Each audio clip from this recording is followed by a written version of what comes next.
নমস্কার, শুভ সন্ধ্যা। কোমরের ব্যথা নিয়ে আমাদের কাছে অনেক পেশেন্ট আসেন। তো তাদের প্রশ্ন থাকে যে কখন বুঝবো যে কোমরের সমস্যা, কোমরের ব্যথার সমস্যা গুরুতর হয়েছে বা অ্যালার্মিং সিচুয়েশন হয়েছে।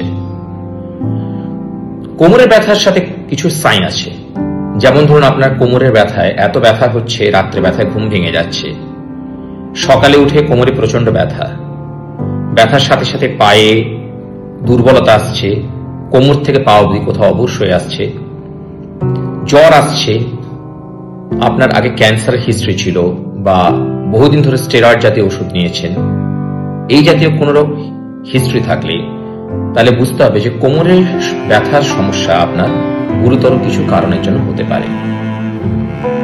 কোমরের ব্যথা নার্ভের সমস্যার জন্য হতে পারে। কোমরের ব্যথা আমাদের টেল বোন এবং হিপ বোনের যে জাংশন আছে, সে অনেক সময় সেই জাংশনে বাতের সমস্যা আসে, অ্যাঙ্কালোজিং স্পন্ডিলাইটিস বলে, বাতের সমস্যার জন্য হতে পারে। আবার মেকানিক্যাল লো ব্যাক পেন হতে পারে, যেটা আসলে গুরুতর নয় কিন্তু বহুদিন ধরে আমাদের কষ্ট দিচ্ছে।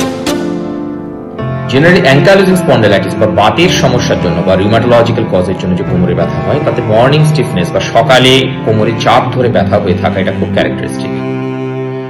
নার্ভের সমস্যার ক্ষেত্রে মূলত নার্ভ ধরে ধরে কোমর থেকে পা অব্দি নার্ভ যেভাবে ছড়ায় সেই অনুযায়ী ব্যথা হয়। ব্যথার তীব্রতা অনুযায়ী কখনো রাতে ঘুম ভেঙে যেতে পারে বা পায়ে দুর্বলতা আসতে পারে, কোমর থেকে পা অব্দি কোথাও অবশ হয়ে যেতে পারে।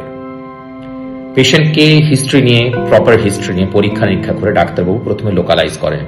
যখন সন্দেহ করা হয় যে পেশেন্টের কোনো নার্ভের সমস্যা আসছে, তখন আমাদের অনেক ক্ষেত্রে কোমরের এমআরআই করে দেখতে হয় যে কোথায় সমস্যা আছে।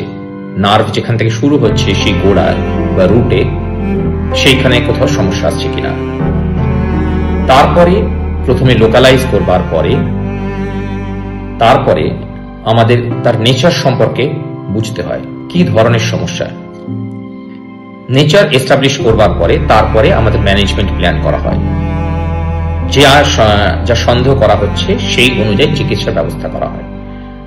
আপনার যদি কোমরের ব্যথার সঙ্গে এইরকম কোনো সমস্যা, সকালের দিকে কোমর চাপ ধরে থাকা, ব্যথা হয়ে থাকা, রাত্রে ব্যথার তীব্র যন্ত্রণায় রাত্রে ঘুম ভেঙে যাওয়া, পায়ে কোথাও অবশ হয়ে আসা বা ব্যথার সাথে সাথে জ্বর আসছে, ওয়েট লস হচ্ছে ইত্যাদি কোন রকম সমস্যা থেকে থাকে, যত দ্রুত সম্ভব আপনার নিকটবর্তী নিউরোলজিস্ট বা ফিজিশিয়ান ডাক্তারবাবুর কাছে যান, সুপরামর্শ নিন এবং দ্রুত সুস্থতার পথে এগিয়ে যান।